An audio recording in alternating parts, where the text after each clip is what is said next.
Hello Internet, this is Caesar on Toast and you're watching my Let's Play of Proton, a brand new Minecraft mod pack available on the Curse Launcher.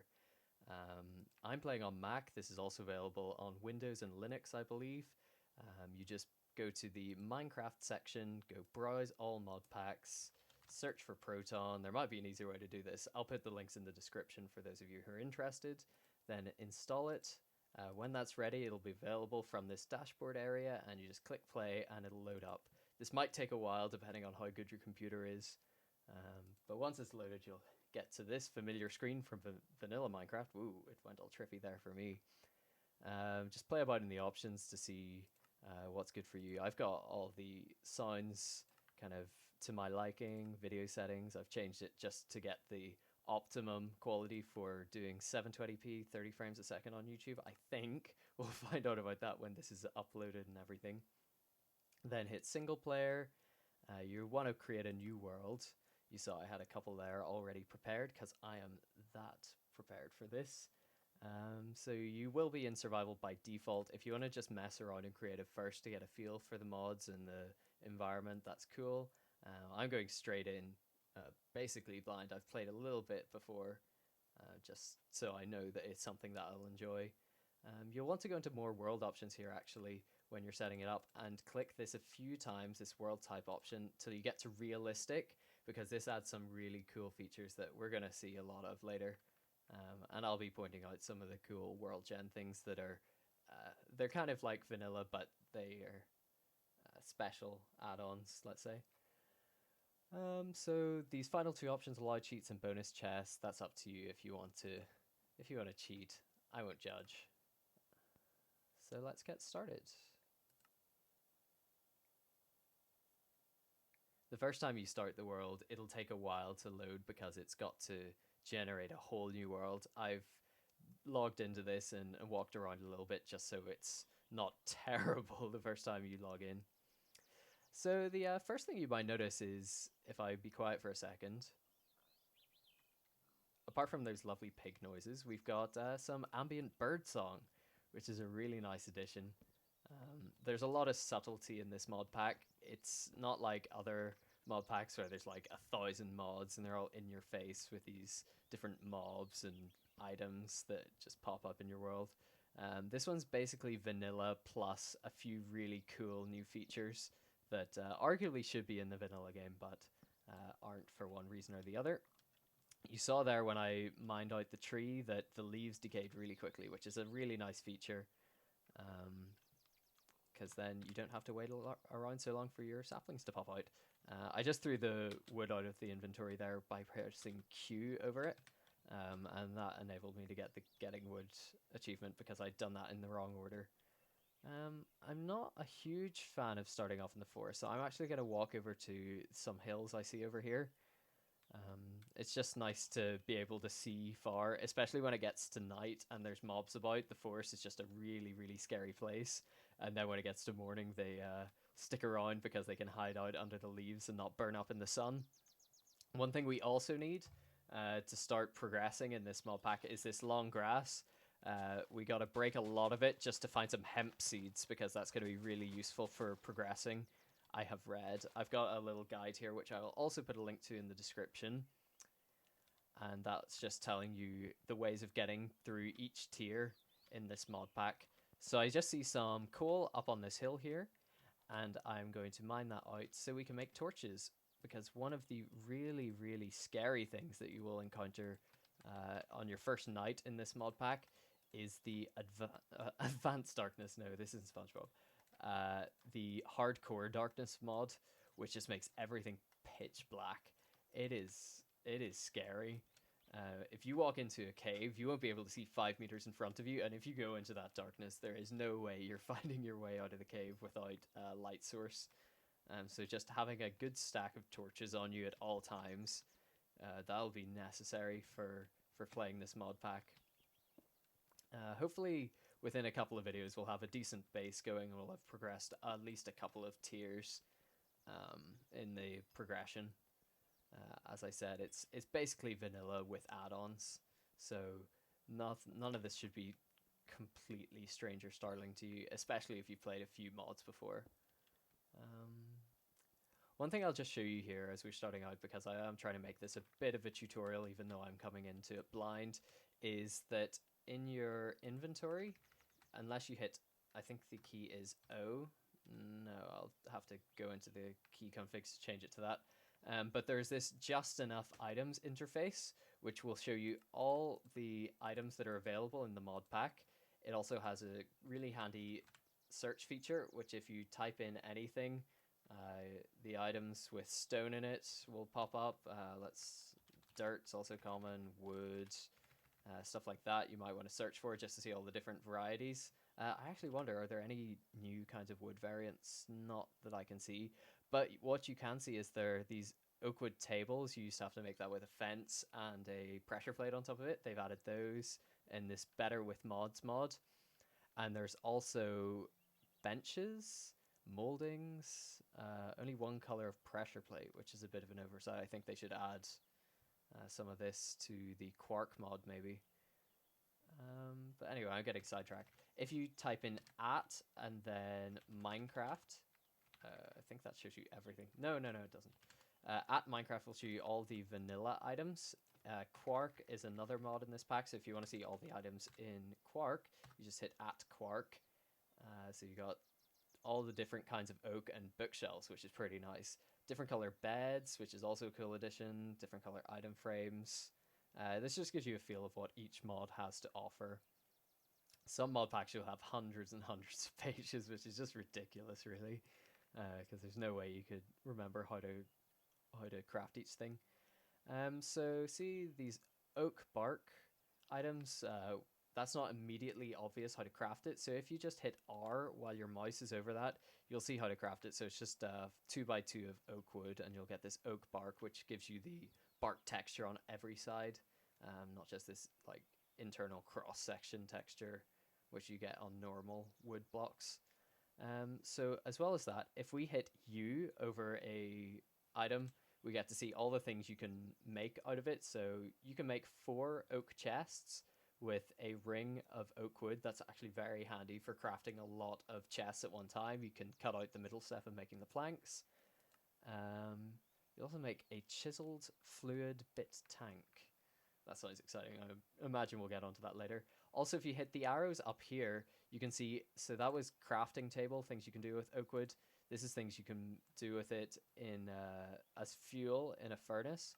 Also smelting in a furnace, we can make charcoal out of it. So it's a good way just to familiarize yourself at the start when you're playing a brand new mod pack. Not just this one, anyone will have not enough items or just enough items as this one is in this one. So I'm just going to pick up this crafting bench, and we're going to go make some stone tools. So we can just go ahead and mine this stone here, since we've already made a bit of a quarry here already. And I'm going to get 19 pieces of stone, because that is the optimal amount for making all the stone tools plus a furnace, which will put you in a really good position for going caving on the first night. So we're going to want to find a cave to go explore on our first night. That will be in this video. We're just going to do this first day, first night, and there are 19 pieces. And I'm going to go ahead and make all the stone tools we could ever want and need right here, so I don't have to be worrying about that later. So first up, we're going to upgrade our pickaxe, get a shovel, an axe, a hoe for farming those hemp seeds, which we didn't actually get any from that grass, but I'm sure some will pop up eventually, and a sword there. Now we're going to go make a furnace like this, and I'm sure you've noticed, if you're familiar with vanilla Minecraft, that this is new. We have rotate grid, balance grid, and clear grid, all tools we can use. So I'll just illustrate this. So this is rotating it. We can't do that yet, but that'll bring that back into my inventory. Also, if you hold shift, it'll rotate the other way. It'll spread it out. So if we have 3, it'll split it into 3 different ones. That could be useful. I'm not sure yet how I'm going to use that.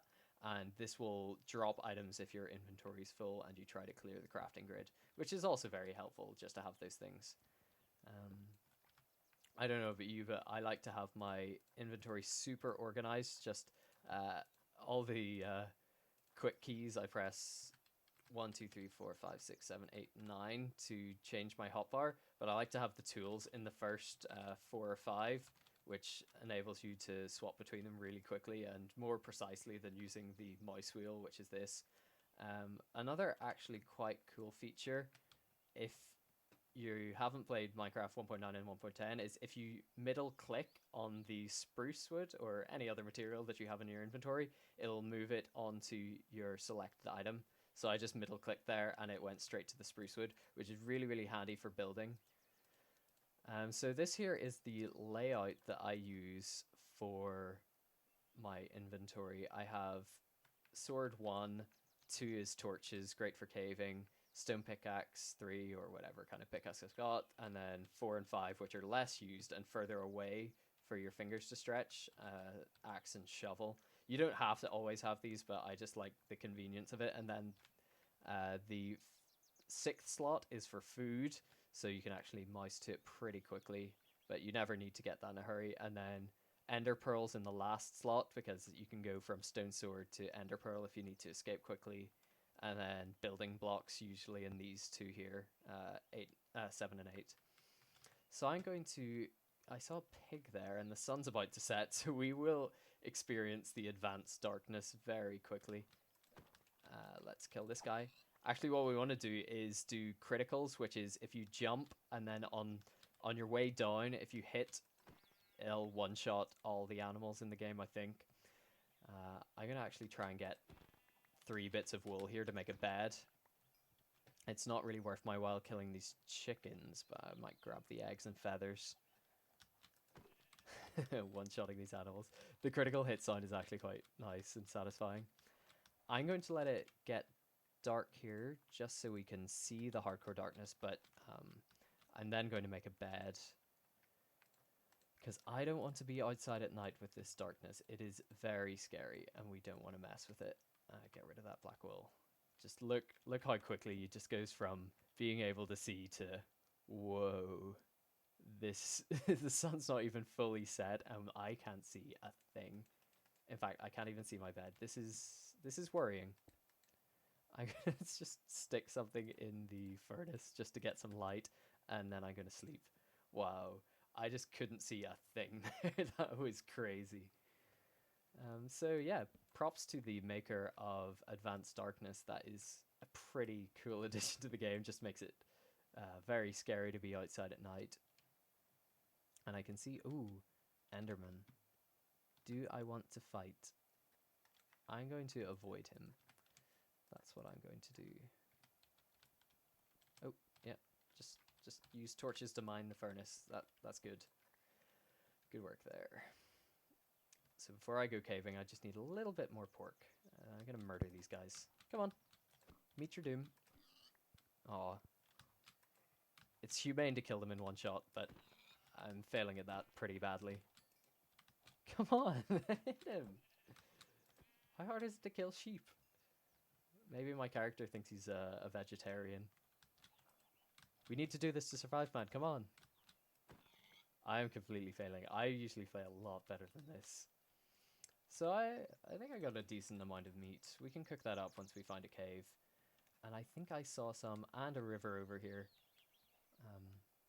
Love that ambient birdsong. Just makes this very atmospheric and cool. We don't need the eggs, actually. Or we'll keep the feathers for arrows and get rid of the wool.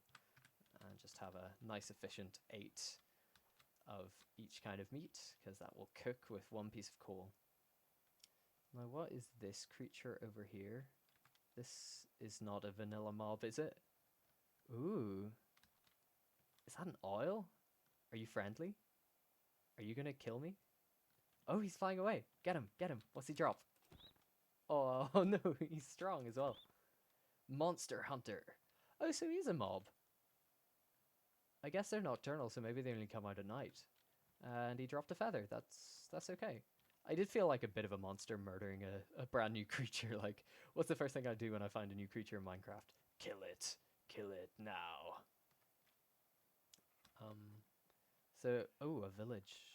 Might want to check that out just to see if there's any cool things with the, cool modded things with villagers. It's always nice to see when they add stuff. Just, this mod pack, as I've said, is basically vanilla plus. So maybe they've they've changed the way villagers work or added a few new types of villagers. Geronimo! Yeah, I was in no danger there whatsoever. Is this a proper cave? Yeah, it's a proper cave. Okay. I can come back to that. Yeah, I gotta come back to that cave if I remember where it is. And that is a cool looking mountain right there. You know what?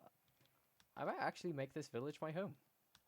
It's actually a really fun thing to do to try and protect the villagers and stop them from dying right at the start of the game. It's actually quite challenging because they die in so many different ways. You just gotta treat them like babies. I know I said I was finished killing you, Mr. Pig and family, but I lied. You can never have enough pork. Love bacon. Oh, come on. I definitely got him. Okay, you're the last. And a peace offering. Because I'm coming to invade your village and I don't care. So this is new, I think, to 1.10. Not the path block itself, but the use of the path block in the villages.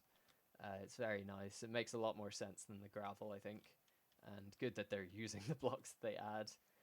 Also, if we ever come across an acacia biome or savanna, we will be able to see the other kinds of wood types being used in those villages, so that'll also be quite cool. We got beetroot, that's a 1.9 thing, and I always like to grab the books just because it speeds up making a enchanting setup by a lot. Because you have to go out and collect like 45 pieces of leather, and that will make 45 books for 15 bookshelves needed. I already got 21 books, so we're a decent part of the way there. But yeah, I might just shore up some of the houses in this village, make them safe from zombies and stuff, and I'll join you next time where we will go on a caving adventure most likely. I'm going to want to record that because there's lots and lots of cool things in the caves that we're going to want to explore together. Thanks very much for watching. I hope you have a good day, and I will see you next time on my adventure in Proton. See you then. Bye bye.